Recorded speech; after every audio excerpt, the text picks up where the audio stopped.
happy Friday to you, and thank you so much for joining us tonight on Up North Live Unscripted at 6:30. I'm sure all you folks watching right now are eagerly awaiting the weekend. Well, I'm sure if you're watching right now, it is already your weekend, but more specifically, you're probably excited for our Saturday and Sunday, and it looks like we might have some pretty nice weather here in northern Michigan. Trevor, what can we expect this weekend? As you mentioned, Maya, it does look like we're going to have some pretty nice weather finally, right? We've had so much rain and clouds, and it's been rather cold.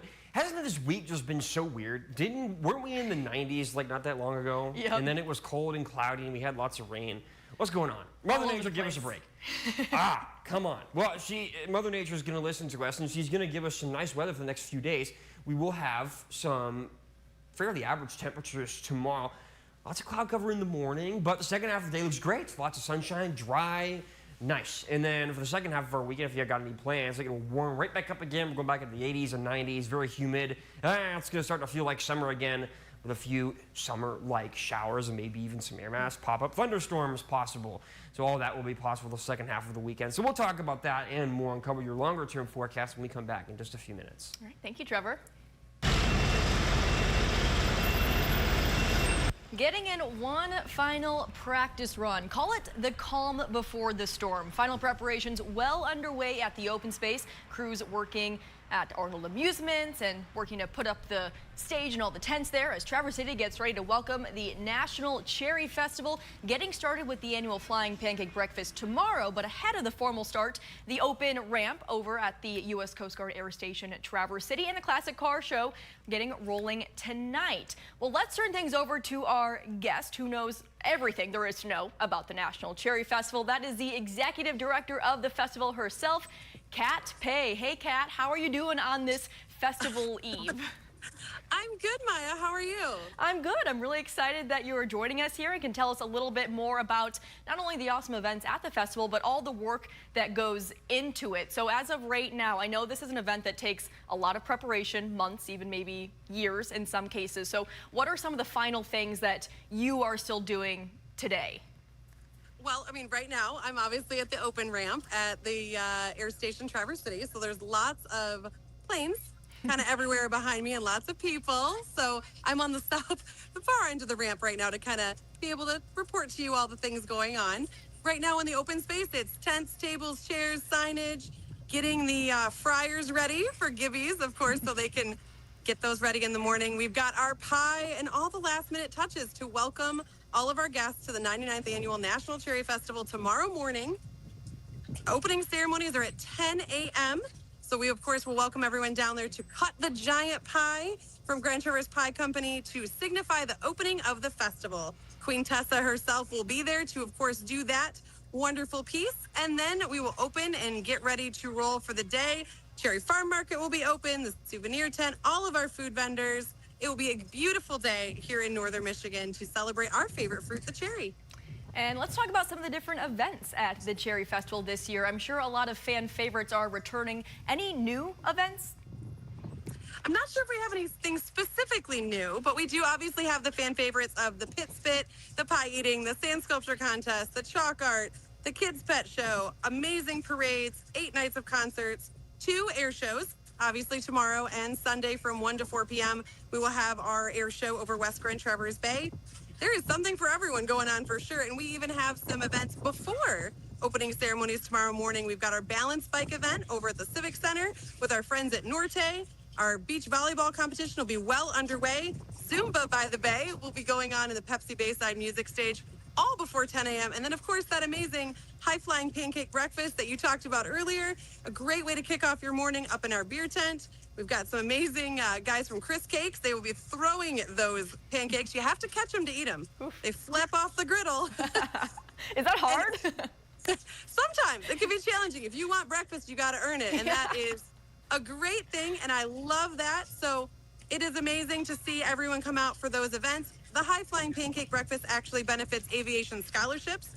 So we love that. And we're just ready to kick it off and start celebrating our cherries. Oh, that's so awesome. And like you said, a little something for everyone. And a lot of events really scattered throughout Traverse City. And I think a lot of people, when they come to the National Cherry Festival, they show up, they enjoy all the events, but they're probably not thinking about all the work that actually goes into making this all happen. So give us a little behind the scenes of when do you start planning? How many people does it take to actually make the Cherry Festival a reality? Certainly, we have over 2,800 incredible volunteers that have been working tirelessly since Monday night to make sure that the festival is ready to go. We rolled in around 12:01 a.m. Tuesday morning to get that moving and start building, and then they've been working ever since to make sure we are ready to go for tomorrow. And then, of course, we will tear it down next week, but it takes a village, a tribe, to make this do, and we are so blessed to be in the community we are, that everyone rolls out and just comes together to make it happen and celebrate the cherry. So again, a lot of very exciting events happening this week, but I think people are wondering, maybe Kat, what is your favorite event? Okay, well, you guys can't tell the air show this, but one of my favorite events is actually the parade. The Cherry Royale Parade on Saturday is one of my absolute favorite events. And my favorite place to watch it is actually the starting area. So it's the parade chute where the marching bands are lining up, tuning up their instruments. The prince and princesses are on their floats and they are just starting to wave as they're going down the parade route. It is the best thing to see because I love to see everyone having fun, and I love that we get to be a part of everyone's memories for generations to come. It is so cool to see so many different community members and people from outside of Traverse City come together for the parade. It is really so special. So Kat, before we let you go, if people are planning on heading to the National Cherry Festival this year, what are some things that you want them to know before they go? So certainly plan out your day. Cherryfestival.org is a full schedule of events. Take a look at what you want to do that day. Make a plan. Come on down and see us. There is lots to be had over the various days and lots of events. Literally something for everyone. Tickets are still available for almost all of our concerts, so check those out, as well as our air show tomorrow. All right, Kat. Well, thank you so much for joining us here on Unscripted. Hopefully all the work is done and you can just kind of sit back and enjoy the beginning of the festival. Well, you heard from Kat.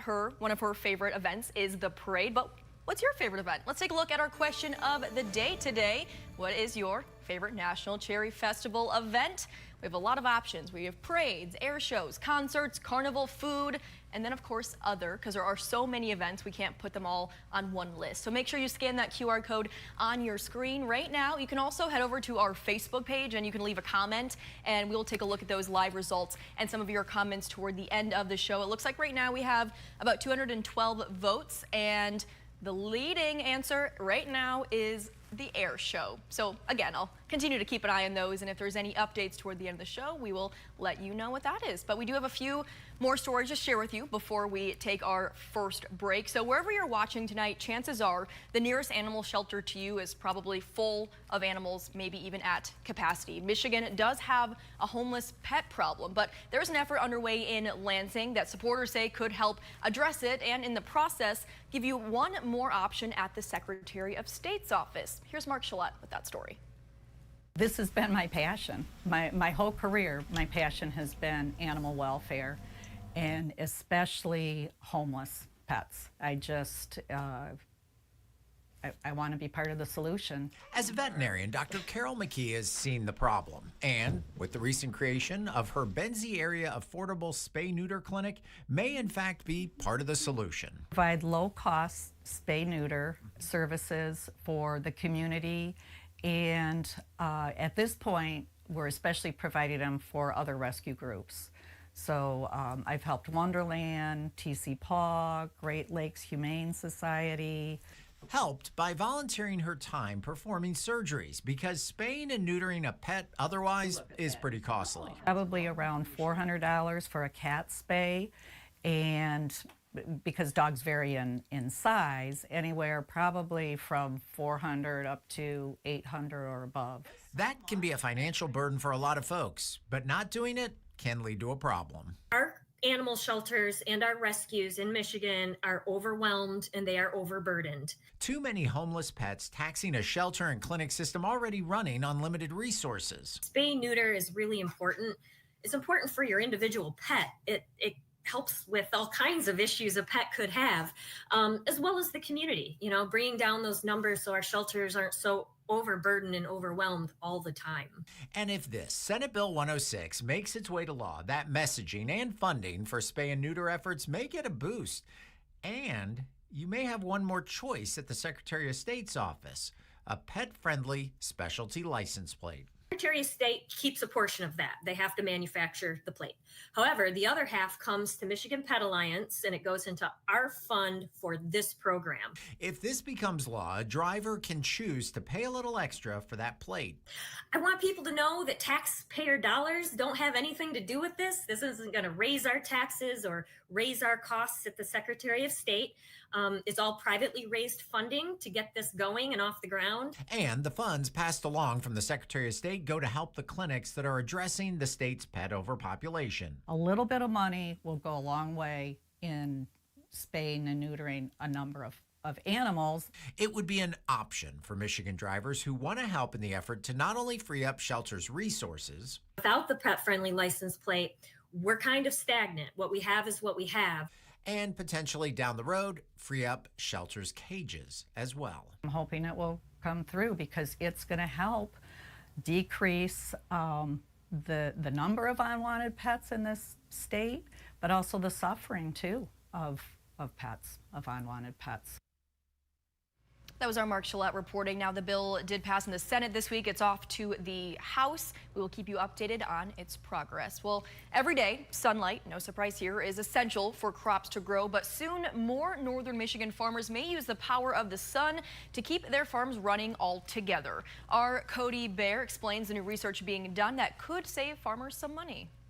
It's an important question for our farmers, so they can make informed decisions of whether or not they want to go in this direction in the future. When you think of a farm, you might think of crops, equipment, maybe even a few greenhouses. We do produce produce 52 weeks a year. But something that may not come to mind are rows of solar panels. But you might be seeing more of these around the state. The state of Michigan has goals for increasing their renewable energy production. So do many energy companies. So one avenue that's very much on the radar is solar energy. Michigan State University is kicking off research into agrivoltaics, the use of solar energy on farms. The goal of this research is to explore the feasibility of being able to do both. Both use that farmland for harvesting solar energy and grow agricultural commodities, food crops, other crops underneath those solar arrays. The research is underway, testing the solar arrays with apple orchards in Oceana County, but MSU doesn't expect it to stop there.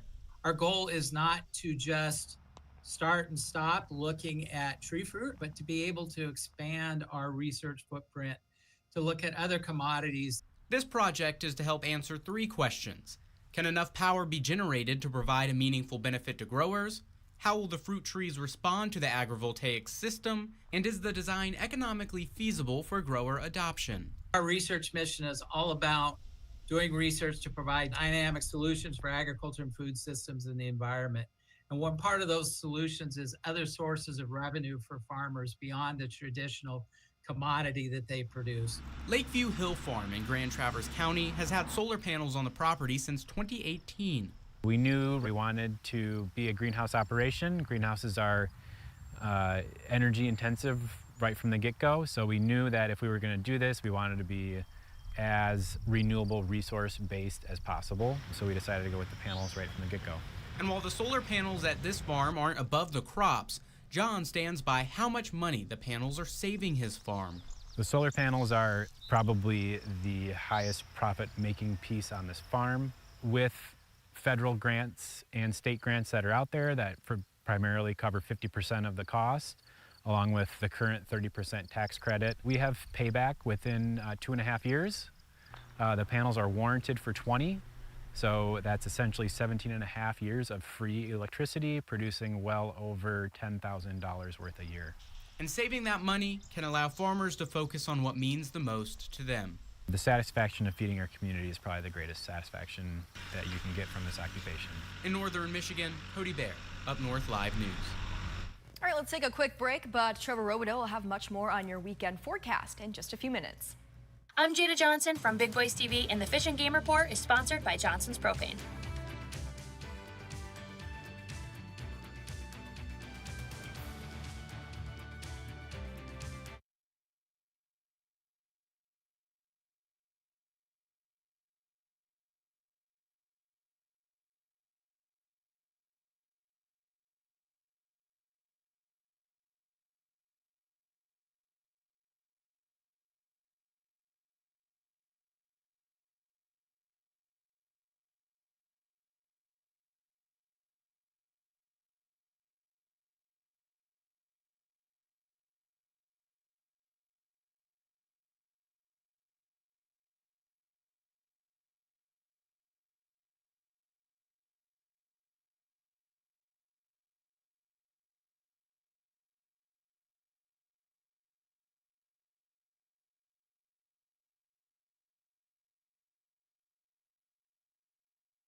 Well, we finally made it to the weekend, and if you have any outdoor plans this weekend, you're probably curious what the weather is going to be like. Well, good thing we have meteorologist Trevor Robideau here to let you know.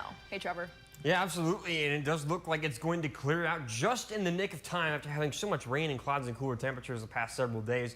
We're going to be dry for the majority of our first half of the weekend, and so that means for people who want to go out and enjoy we got tons of events tomorrow. Obviously, the National Cherry Festival, but obviously the Sioux Bridge Walk and everything else, farm markets. It's going to be a great day tomorrow. We'll take a look at our radar right now, though. It's going to take a while for it to really be like an amazing day. We're going to have a lot of cloud cover in the morning.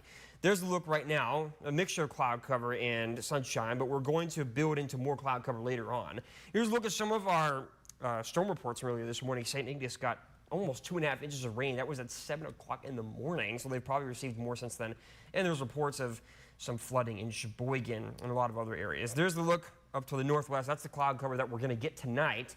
And so for the remainder of tonight, up until around midnight, a few isolated showers still possible, very brief ones, nothing major. And then increasing cloud cover overnight, leading into tomorrow morning. Well, we're going to have lots of clouds in the morning, maybe even some fog too. But otherwise, once we get into the afternoon, things will clear out. We'll have a northwesterly wind that'll keep things on the cooler side. And then in the late afternoon and evening, mostly sunny skies. And so that'll be really good second half of the day. Again, overall, it's going to be dry, but it'll take a while before we see full sunny skies. So there's the look at the Cherry Festival forecast. Covered tomorrow, but Sunday and Monday, we're going to have increasing temperatures back up into the high 80s. Even some low 90s will be possible for some people. And both of those days do have the chance for some showers and maybe even a few storms. Here's the look again at the forecast tonight. 50 to 60 for the temperature. A few showers overnight. Cold front slips through late, and that'll cool down our temperatures, swap our wind out of the northwest. Well, we do have that cloud cover. And then tomorrow, 66 to 80. Again, cloudy through mid-morning, and then a gradual clearing and dry overall with a northwest wind still. And then we'll have lots of sunshine in the evening. Showers and storms possible, just a chance on Sunday and Monday with those warmer temperatures. Very muggy on Sunday and Monday, too.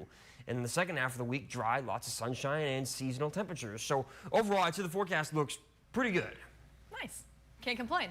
Thanks so much, Trevor, for that. And let's take another quick break. But coming up next, we'll check in with our sports director, Harrison Beebe. Stay with us.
Welcome back. Let's check in with Sports Director Harrison Beebe to see what he's up to on this Friday evening.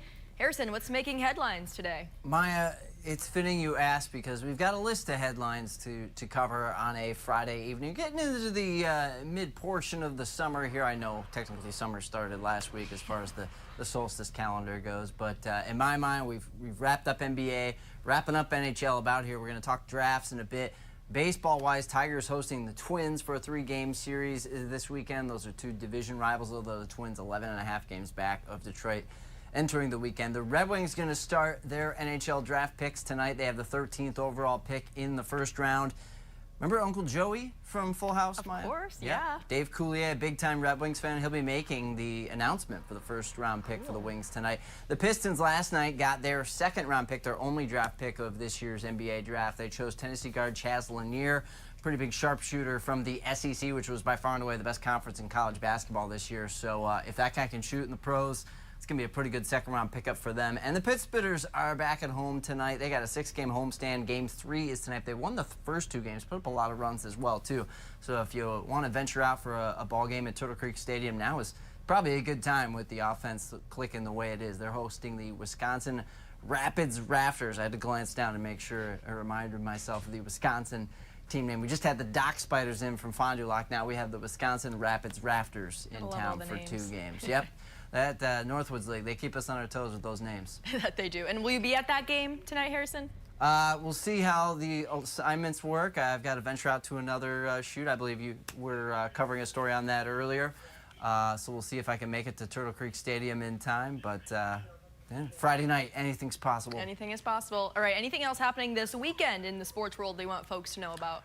Downstate, you know, the Rocket Mortgage Classic is going on. It's since 2019. I'm blanking on my years. I think that makes it the 7th straight year for the event at the Detroit Golf Club, and those scores are, whew, if you like under par golf, majority of those golfers are well under par. The cut line is 6 under. I believe the leaders are all tied at 14 under right now, entering the weekend. So as you said here in the content center earlier today, maybe even you could contend in that one down there. I don't know for sure about that. But hey, Maya, if you're ever down there and you can lock up a tee time, maybe your score will reflect pretty well for you at that course. Might have to give it a shot. I mean, I'm not the best golfer, but this course sounds easy. Well, we should flex our media muscle and see if we can get on there just for a practice round for you and I sometime. So yeah, I know Harrison Beebe. Like, set me up with some. That's usually what gets anybody on any golf course. So good pull. All right, Harrison, thanks so much for that sports update. We are going to take our last break, but coming up in just a couple of minutes, we'll check in with our live results for our question of the day and read a few of your comments. Stay with us.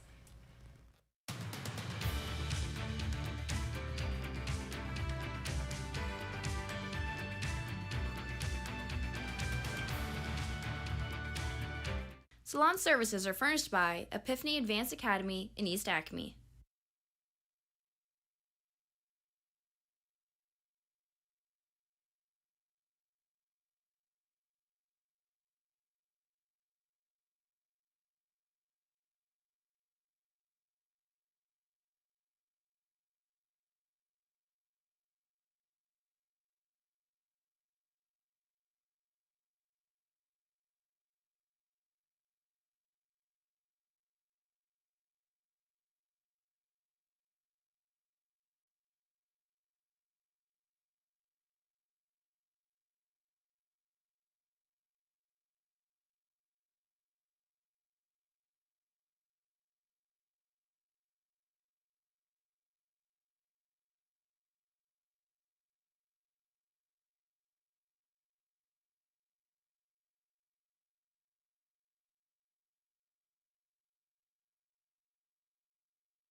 Twas the night before the start of the National Cherry Festival in Traverse City, a festival that brings tens of thousands of people to the area with a whole list of different events. So we're curious, what is your favorite event, or what are you most looking forward to at the National Cherry Festival, rather? You can see the results on your screen right now. You can also still scan that QR code if you haven't voted yet. A lot of people are voting other, so, you got to check Facebook comments to see what they mean by that.